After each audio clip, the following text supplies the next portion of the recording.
কেউ দুপুরে, কালকে 9টায়। আল্লাহ, কালকে দুপুরের খাবার খাওয়ার সুযোগ হয়েছিল? হইছে খান নাই? খাইছি। রোজা রাখছেন? আহা, আমি কি দিয়ে বিদায় দেব আমার এই ভাইগুলোরে? আল্লাহ, তুমি আমার ভাইগুলোরে কবুল করো। ইসলামের পক্ষের এই গণজোয়ারকে আগামীর বাংলাদেশের ইসলামের জন্য তুমি কবুল করো। যেই ভালোবাসা ইসলামের জন্য হয়, যেই গণজোয়ার কোরআনের জন্য হয়, পৃথিবীর কোন শক্তি দিয়ে সেটাকে আটকানো যায় না। জোরে বলেন ঠিক কিনা? এজন্য গ্রাজুয়ালি, সিস্টেম্যাটিক্যালি, মেথোডোলজিক্যালি আমাদেরকে আগাতে হবে, শুধু আবেগ দিয়ে নয়। বিবেকেরও দরকার আছে না নাই? প্রিয় ভাইয়েরা, আসুন, আমাদের কথা অনেক বেশি, সময় অনেক কম। আমরা আর কাল বিলম্ব না করে মহাবিশ্বয় মহাগ্রন্থ কোরআন আল কারীম থেকে কিছু কথা শুনি। আমি যে টপিকটা নিয়ে আজকের ঐতিহাসিক চট্টগ্রামের প্যারেড ময়দানের তাফসিরুল কোরআন প্রোগ্রামে আলোচনা করব, সেটা হচ্ছে সূরাতু আন-নাহলের 90 নম্বর আয়াত নিয়ে কিছু কথা আমরা উপস্থাপন করবার চেষ্টা করব ইনশাআল্লাহ। আমার খুতবার শুরুতেই আপনারা মোটামুটি আন্দাজ করে ফেলেছেন যে আমি কি নিয়ে আলোচনা করব, কারণ যে আয়াতটি আমি তেলাওয়াত করেছি এই আয়াতটি প্রায়শই এই ভূখণ্ডে, এই বাংলাদেশে জুমার দিনে খতিব সাহেবরা দ্বিতীয় খুতবার শেষের দিকে পড়ে না? কি কমন পড়ছে? ইন্নাল্লাহা ইয়া'মুরু বিল আদলি ওয়াল ইহসান ওয়া ইতা'i যিল কুরবা ওয়া ইয়ানহা আনিল ফাহশাই ওয়াল মুনকারি ওয়াল বাগি ইয়া'iদুকুম লা'আল্লাকুম তাযাক্কারুন। মুখস্থ আছে না সবার? আসুন আমরা এই আয়াতের সরল অর্থ, এর মর্মবাণী, এর সংক্ষিপ্ত তাফসীর সবাই মিলে আজকের এই প্রোগ্রাম থেকে উদ্ধার করার চেষ্টা করি। আপনারা মনোযোগী আছেন তো? ইনশাআল্লাহ। ইনশাআল্লাহ। এই আয়াতটা অনেক কম্প্রিহেন্সিভ একটা আয়াত। সাইয়েদনা আব্দুল্লাহ ইবনে মাসউদ রাদিয়াল্লাহু তাআলা আনহু উনি বলেছেন, ইন্নাহা মিন আজমাই আয়াতিল কুরআন। এটা কোরআনের সবচেয়ে জামে মানে আয়াত। যদিও ছোট্ট আয়াত, অল্প কিছু কথামালা, কিন্তু তিনি বলতেন এটা কোরআনের সবচেয়ে জামে মানে সবচেয়ে কম্প্রিহেন্সিভ একটা আয়াত, যেখানে কথা কম, শব্দ কম, কিন্তু এটার দোতনা, এটার আবেদন, এটার মিনিং অনেক বেশি। সুবহানাল্লাহ। এই আয়াতে আল্লাহ তাআলা বেসিক্যালি আমাদেরকে 3টা বিষয়ে আদেশ করেছেন আর 3টা বিষয়ে বারণ করেছেন, মানে নিষেধ করেছেন। আওয়াজ করে বলুন, আদেশ করেছেন কয়টা? প্রিয় চট্টলার ভাইয়েরা, আমার মতো এই যে 3 আঙ্গুল উঁচু করে বলেন, আদেশ করেছেন কয়টা? আবার নিষেধও কয়টা? মানবো তো আমরা ইনশাআল্লাহ? বলেন সবাই। 3 do's and 3 don'ts, do's and don'ts। 3টা আদেশ, 3টা নিষেধ। এই 3টা আদেশ আর 3টা নিষেধের ভেতরে আল্লাহ তাআলা গোটা ইসলামী শরিয়ার মূল নির্যাসকে ঢুকিয়ে দিয়েছেন। সুবহানাল্লাহ। এই ছোট্ট একটা আয়াতে গোটা ইসলামী শরিয়ার, the gist, the cream of the creams, গোটা ইসলামী শরিয়ার মূল নির্যাসকে আল্লাহ ঢুকিয়ে দিয়েছেন। 3টা আদেশ আর 3টা নিষেধ। আসুন আমরা সরাসরি কোরআন থেকে শুনি, সবাই পড়ুন। আউযু বিল্লাহি মিনাশ শাইতানির রাজীম। বিসমিল্লাহির রাহমানির রাহিম। ইন্নাল্লাহা ইয়া'মুরু বিল আদলি ওয়াল ইহসানি ওয়া ইতা'i যিল القربى وينهى عن الفحشاء والمنكر والبغي يعظكم لعلكم تذكرون।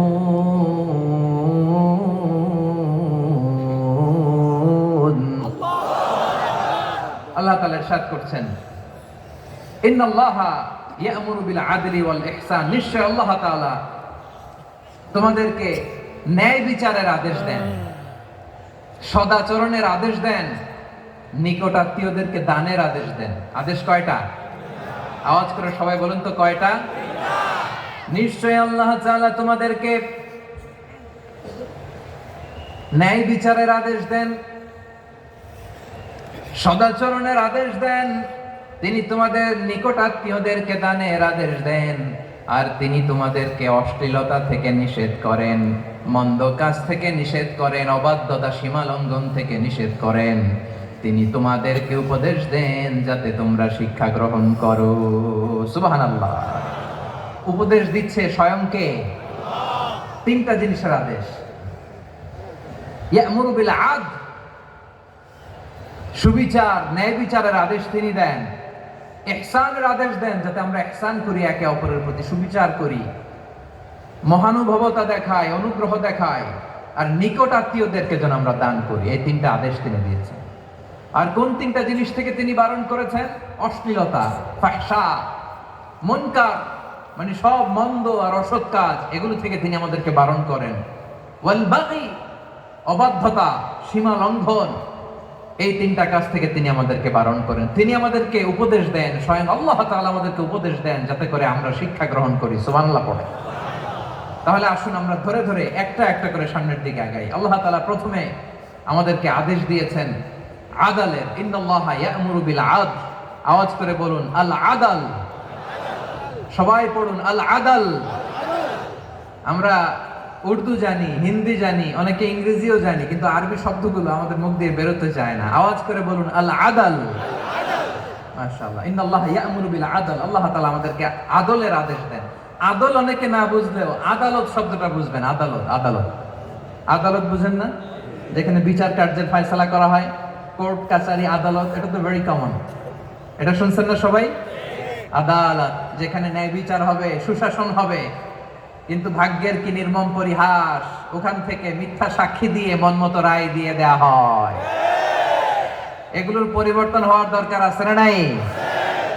প্রিয় ভাইয়েরা, আদালত, আল আদল, ইংরেজিতে বলে জাস্টিস, ন্যায় বিচার, সুবিচার, সুশাসন, জাস্টিস, আল আদল, সব জায়গায় এই জাস্টিস থাকা দরকার। Justice should be prevail in the society.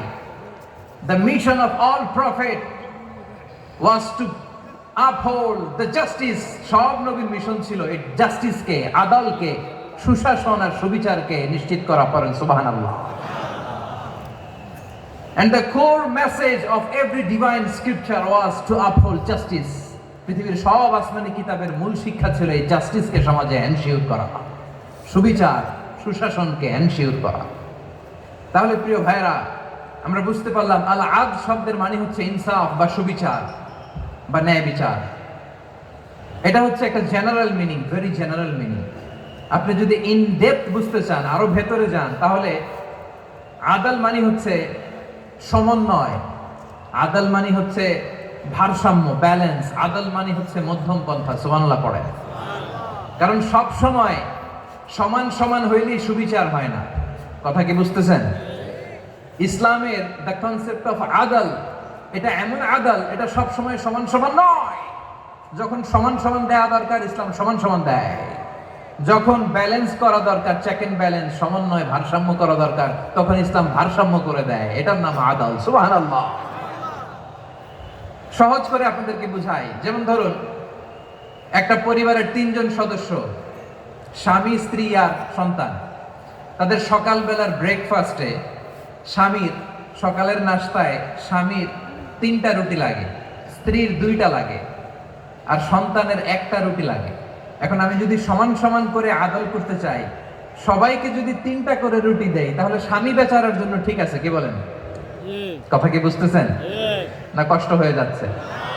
যদি সমান সমানের নিয়মে আগাই, তাহলে 3টা করে যদি রুটি দেই, স্বামীর জন্য ওকে, কিন্তু স্ত্রীর জন্য 1টা বেশি হয়ে যায়। আর সন্তানের জন্য কয়টা বেশি হয়? 2টা। আচ্ছা, এই তো বুঝতেছেন, মাশাআল্লাহ। আচ্ছা, 2টা করে যদি সবাই দেই সমান সমান নীতিতে, তাহলে স্ত্রীর জন্য, স্ত্রী বেচারির জন্য ঠিক আছে, কিন্তু স্বামীর কয়টা কম পড়ে? আর সন্তানের বেশি হয়ে যায় কয়টা? আচ্ছা, সমান সমান নীতিতে সবাইকে যদি সকালের নাস্তার জন্য 1টা করে রুটি দেই, সন্তানের জন্য ঠিক আছে, কিন্তু স্ত্রী বেচারির কম পড়ে কয়টা? স্বামীর কম পড়ে কয়টা? 2টা। কথা কি বুঝতেছেন? আর আমি যদি স্বামীকে দেই 3টা, স্ত্রীকে দেই 2টা, আর সন্তানকে দেই 1টা, তাহলে কারো অপচয় হবে না। যার যতটুকু দরকার ঠিক ততটুকুই কাজে লাগবে। চিল্লায় বলেন ঠিক কিনা? এটাই হচ্ছে ইসলামের আদল, যেখানে যা যতটুকু দরকার তাকে সেখানে ঠিক ততটুকু দিয়ে দেওয়ার নামই হচ্ছে আদল। চিল্লায় পড়েন আল্লাহু আকবার। রব্বুল আলামিন বলেন, ইউসিকুমুল্লাহু ফি أولادكم للذكر مثل حظ الأنثيين আল্লাহ তোমাদেরকে ওসিয়ত করেন, তোমাদেরকে আদেশ দেন, উত্তরাধিকার সম্পদ যখন বন্টন হবে ছেলেরা যতটুকু পাবে মেয়ে পাবে তার অর্ধেক। সুবহানাল্লাহ বলেন। দেখেন ছেলে যতদূর মেয়ে অর্ধেক, ছেলে ডবল পাবে। আপাত দৃষ্টিতে মনে হয় এখানে অবিচার হয়েছে, কিন্তু আসলে কি অবিচার হয়েছে? আপনি বিয়ের ক্ষেত্রে যান, ওইখানে আবার ছেলে মোহরানা দেয়, মেয়ে সেখানে মোহরানা পায়। তাহলে চেক এন্ড ব্যালেন্স, ভারসাম্য, ব্যালেন্স, মধ্যম পন্থা এখানে আছে না নাই? এটাই হচ্ছে ইসলামের আদল। আল্লাহ তাআলা এই আদলের আদেশ দিয়েছেন, সুবিচার, ন্যায় বিচার, সুশাসন এবং ভারসাম্যের আদেশ দিয়েছেন। প্রিয় ভাইয়েরা, একটি শান্তিময় সমাজ, একটা সমৃদ্ধ সমাজ, একটা মানবিক সমাজ যদি আমরা পেতে চাই, এই আয়াতের মধ্যে যতগুলো পয়েন্ট আছে সবগুলোর বাস্তবায়ন লাগবে। কথা বুঝতে পেরেছেন? বলেন, আওয়াজ করে বলেন, আমরা একটা শান্তির সমাজ চাই কি চাই না? আমরা একটা সমৃদ্ধ বাংলাদেশ চাই কি চাই না? আমরা একটা মানবিক বাংলাদেশ চাই কি চাই না? এই আয়াতে আল্লাহ তাআলা একটা মানবিক সমাজের রূপরেখা টেনেছেন। তার প্রথম কথা হচ্ছে ইন্নাল্লাহা ইয়ামুরু বিল আদল। আল্লাহ তাআলা তোমাদেরকে আদলের নির্দেশনা দেয়, সুবিচার, সুশাসনের নির্দেশনা দেয়। যে সমাজে আদল থাকে না সে সমাজে জুলুম মানুষের ঘাড়ে চেপে বসে। আদলের বিপরীত হচ্ছে জুলুম। আদলের বিপরীত কি? জুলুম বা জাওর, অত্যাচার, অবিচার, বৈষম্য। এই যে বৈষম্য বিরোধী ছাত্র আন্দোলন কেমন পড়ছে? এই যে একজন সমন্বয়ক তো দেখা করলো আমার সাথে। জুলুম মানে হচ্ছে বৈষম্য, বৈষম্যের স্থান ইসলামে নাই, অবিচারের স্থান ইসলামে নাই, জুলুমের স্থান ইসলামে নাই। আল্লাহ তাআলা বলেন যে আমি জুলুমকে নিজের জন্য হারাম করেছি এবং তোমাদের জন্য হারাম করেছি।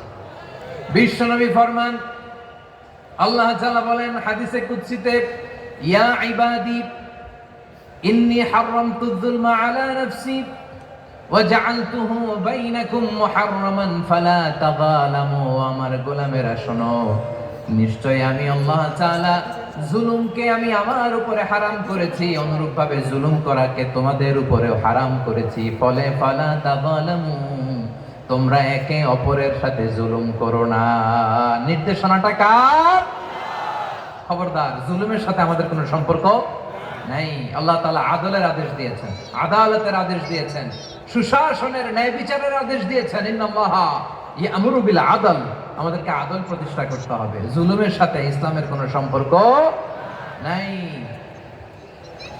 আল্লাহ তাআলা জালিমদের জন্য কঠিন শাস্তি প্রস্তুত করে রেখেছেন। যারা এই আদলকে ভুলুণ্ঠিত করে জুলুমের রাস্তায় হাঁটতে চায়, তাদের প্রাপ্য কিয়ামতের ময়দানে বুঝিয়ে দিবে কে? আল্লাহ তাআলা তাদের প্রাপ্যকে বুঝিয়ে দিবেন। এজন্য বিশ্বনবী বলে, খবরদার, তোমরা ইনসাফ করবে, আদল করবে, জুলুম করবে না। আর যুলমু যুলুমাতুন ইয়াউমাল কিয়ামা, জুলুম কিয়ামতের দিন অন্ধকার হয়ে জালিমের ঘাড়ে চেপে বসবে। আবার বিশ্বনবী বলতেন, ইত্তাকি দাওয়াতাল মাজলুম, খবরদার, তোমরা মজলুমের কান্নাকে ভয় করো। ফাইন্নাহু লাইসা বাইনাহু ওয়া বাইনাল্লাহি হিজাব, কেননা মজলুমের কান্নার মাঝে আর আল্লাহর আরশের মাঝে কোনো পর্দা থাকে না। বিশ্বাস হয়? এই কথা বিশ্বাস হয়? এর জলজ্যান্ত প্রমাণ তো আমরা নিজেরাই দেখলাম। হ্যাঁ, মজলুমের কান্না ফুলে ফেপে মহিরুহ হয়ে, পাহাড়ের মতো হয়ে, বিস্ফোরিত হয়ে জালিমের মসনদকে ছারখার করে দিয়েছে। এর প্রমাণ তো আমরা নিজেরাই তো দেখলাম। জালিমের পরিণতি কি হয় আমরা জীবদ্দশাই তো দেখলাম। এমনও কোন জুলুম নাই যে হয় নাই, ঠিক কিনা বলেন? আহারে জুলুম, আহারে জুলুম। রিসেন্টলি আয়না ঘরের কিছু ছবি প্রকাশিত হয়েছে সোশ্যাল মিডিয়ায়, দেখেছেন আপনারা?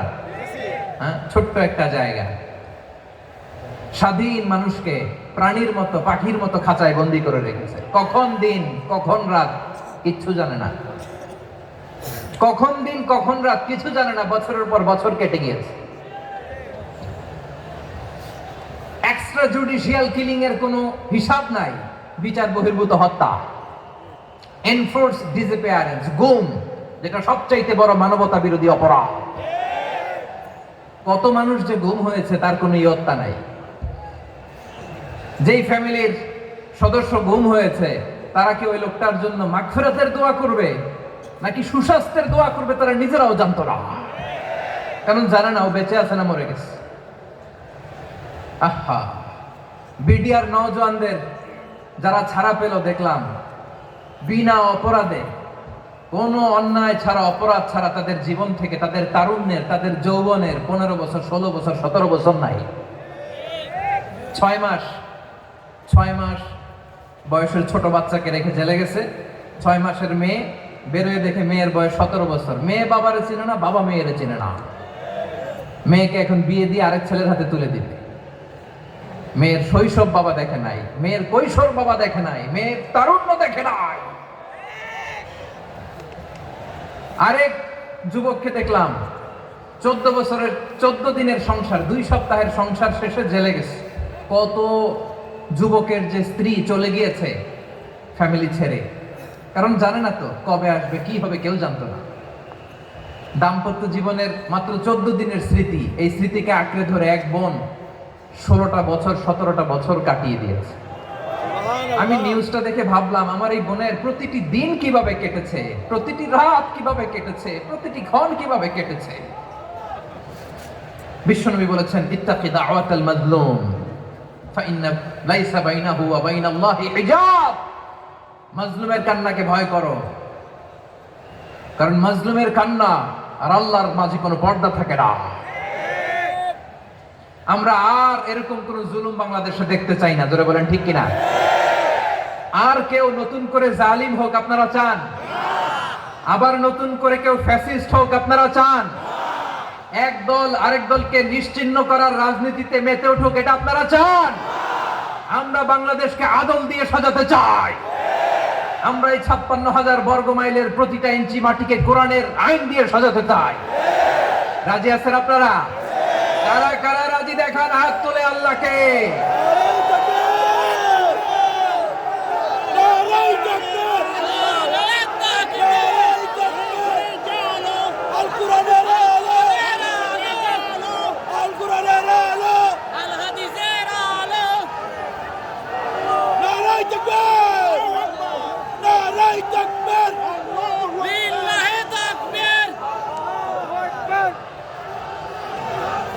বসুন আমার প্রিয় বীর চট্টলার তৌহিদি মুসলমান, আমরা আর